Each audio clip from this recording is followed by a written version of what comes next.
about that. Brett McMurphy, Action Network HQ.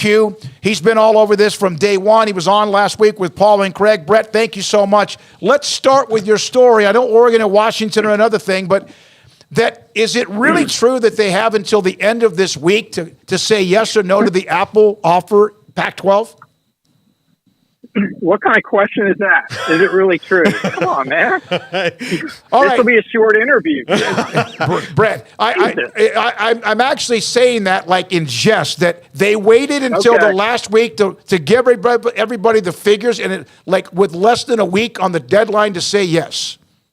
Or you could look at it that the Pac-12 decided to wait to accept it now, and then maybe Apple got, again, I don't know the ins and outs of how the deadline occurred. It could have been that Apple had been trying to get the Pac-12 to do this for a while, and the Pac-12 kept putting it off. And so then when the Pac-12 finally, accepted it or was going to present it in front of its board, then at that point Apple may have said, okay, now you've got a week. So I honestly can't tell you how, if the Pac-12 would have taken this before their board last month, if they still would have had a week, or would they have been given more time to make that decision?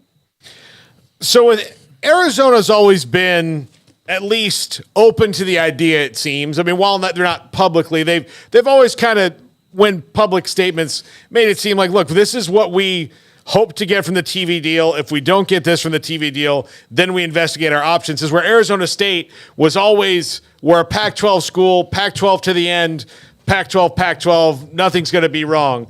Why do you think Arizona State dug so down strongly in that hole, and how much of a reality check was this media deal in the last week to Michael Crow and the members of the Arizona State, upper crust, I guess?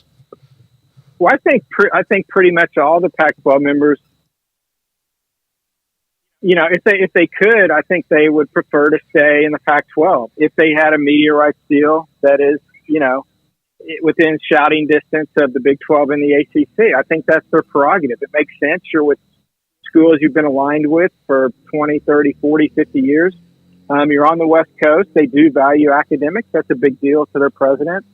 And so I think that's why they were sticking around. And it's funny you mentioned specifically Arizona State. I had somebody at Arizona State tell me, it was not the athletic director, by the way, but somebody at Arizona State tell me recently that, at what point do you try to help the Pac-12 stick together and keep them together and move forward in the Pac-12? Because again, Smokey, as you know, this is not the Pac-12 they signed up for. No. There's no USC, there's no UCLA, and everyone can, diminish the loss of Colorado, but it's still the Denver market. So now you've lost a quarter of your membership.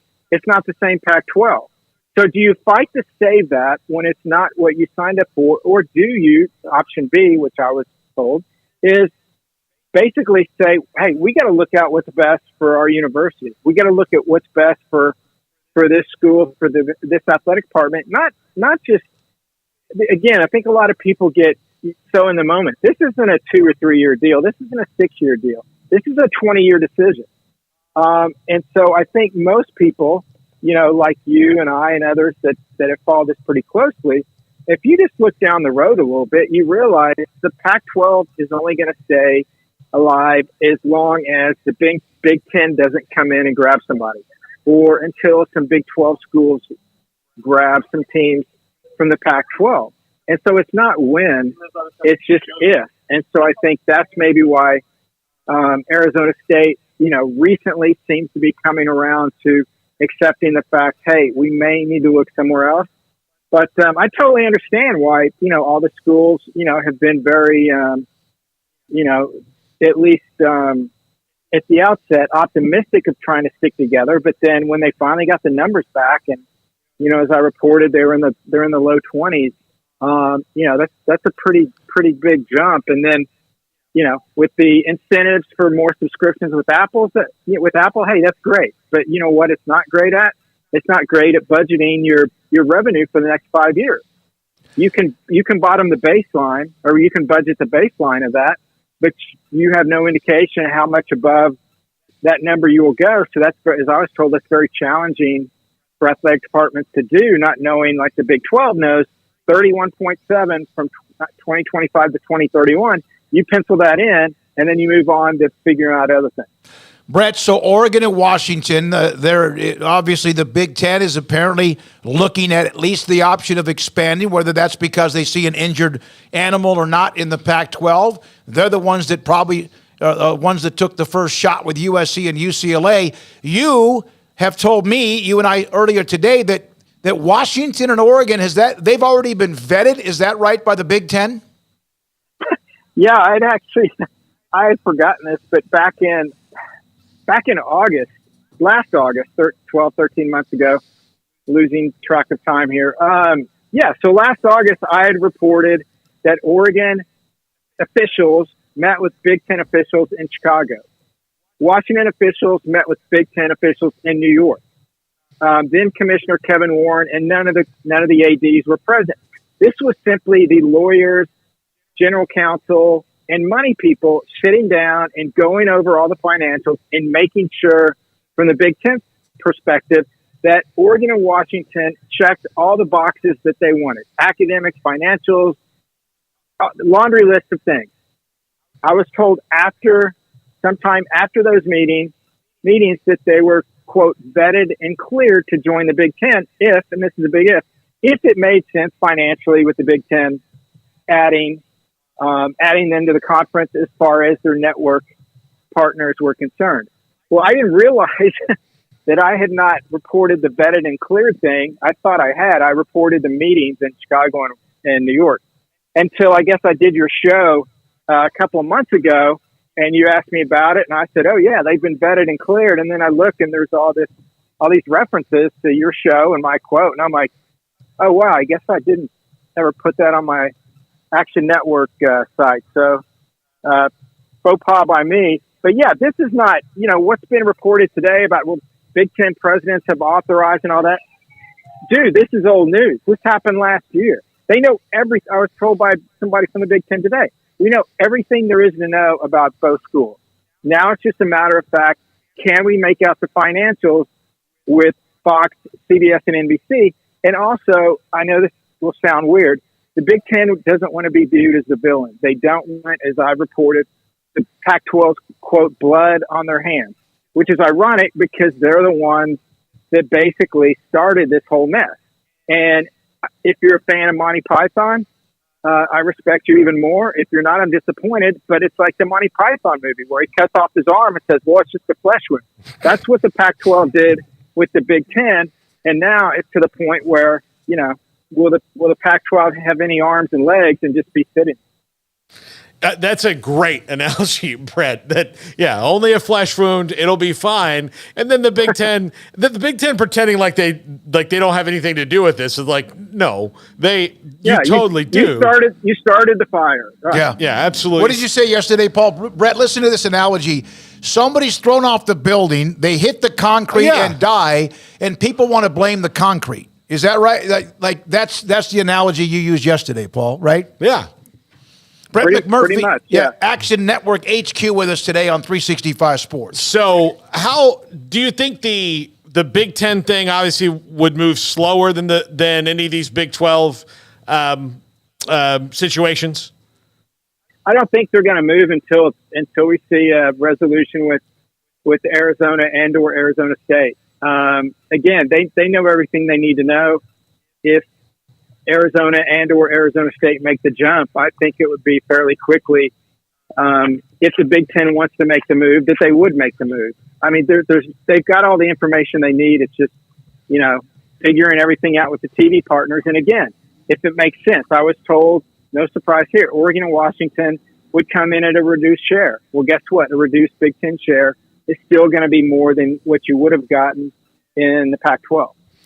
What about Stanford and Cal in that scenario? Do they have to just sit and wait and hope that the Big Ten goes to 20? Yeah, they're kind of in a kind of weird position. Obviously, the Big Ten loves their academic standings. Obviously, I mean, Stanford, their football team has struggled in recent times, but, they have been solid in football. And, oh, by the way, I think it's 25 of the last 26, 25 of the last 27 years. They have had the best all-around athletic department in the country, not even close. But I know this is football-driven. So that's where it gets kind of tricky. I spoke with some people today. They said Stanford and Cal have not been past the smell test, if you will, like Oregon and Washington have. It doesn't mean they won't eventually get to that point, but yeah, they're kind of in flux right now. And also for the Big Ten, you know, if Arizona or Arizona State go to the Big 12, Big Ten comes in with Oregon or Washington, the Big Ten's got to decide: do we want to stay at 18, or do we want to bring in 2 more on the western flank, or do we want to sit back for a little bit and see if anybody's going to climb over the wall in the ACC? Certainly, you guys saw the Board of Trustees meeting at Florida State yesterday, when basically they said, you know, it's not if we're going to leave, but when and how. The question is, will Florida State leave before August 15th, which would allow them to get out for the 2024 season, if, in all capital letters, if they can negotiate their way out of what would be a 12-year grant of rights deal, which no one has ever done before. It's one thing for OU and Texas to get out with a year early. You reach a settlement, everybody's good to go, shake hands, congrats, go on your way. 12 years is totally different. I don't think the ACC would simply say, write us a check and you're gone.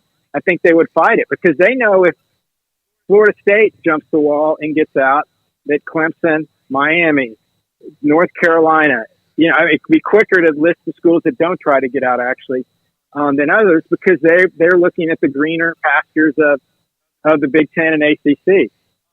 Real quick, your analogy of, you know, it's the concrete fall, it's the concrete fault for causing the death. My analogy for the ACC grant of rights, which goes another 13 years, is the late great philosopher Meatloaf in his song "Paradise by the Dashboard Light." I swear I'll love you till the end of time, and now I'm praying for the end of time. That's what the ACC schools are doing. They are praying for the end of the grant of rights so they can move on to the BIG or the SEC. Yeah, I look, Brad, as a Florida State alum and a person who hosts a college football talk show, my text messages were exploding with my buddies from college last night going, how is this going to happen? How are they going to get out? Like, are we going to be in the SEC? And I said, I don't know.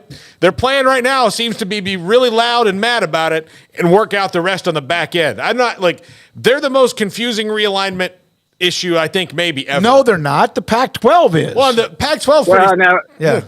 San Diego State. Yeah. Oh, yeah. Florida State. Yeah, boy. Florida State are running neck and neck. Although Florida State's got the money, San Diego State never did. Yeah, I mean, and I've had, you know, a lot of people reach out, and I agree with the sentiment most people have that I've talked to within industries, that they hate that this is happening in college athletics. I agree, absolutely. I cover it. I'm fortunate to break a lot of stuff involving realignment, but I don't like what it does to college athletics. And look, you know, you can rip Florida State for what they're doing. All Florida State's doing is they're being public with what's going on behind the scenes with a number of other schools. They've aired their laundry out for everyone to see. So the other thing is, you know, Florida State can scream as loud as they want. There's nothing really the ACC can do. ESPN's not going to give them, double their media rights because Florida State's threatening to leave. They simply are stuck in that deal. You can change the revenue sharing. You know, it's like Smokey. I say, hey, I'm gonna give you an extra 10%. You know, and then you have a job offer that's going to triple your salary. You're going to be, you know what? Let me see. I got a 10% raise, or I can triple my salary. Yep.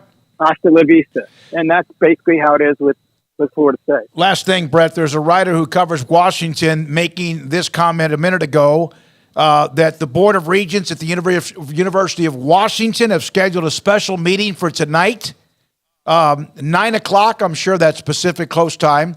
The meeting will include an executive session, though I'm told no action will be taken. Is that the next door opened as far as what they're going to be talking about, or is that maybe a little bit too soon? Again, I don't have any inside information on that. I would speculate based on the actions of Colorado and Arizona State, that is a discussion about future conference alignment. And is that to accept the Pac-12 deal? Is that to consider taking a lesser share to the Big Ten? And again, all these schools are different, state by state and their own university systems. Some of these schools can just make the move and just say, hey, we're out of here.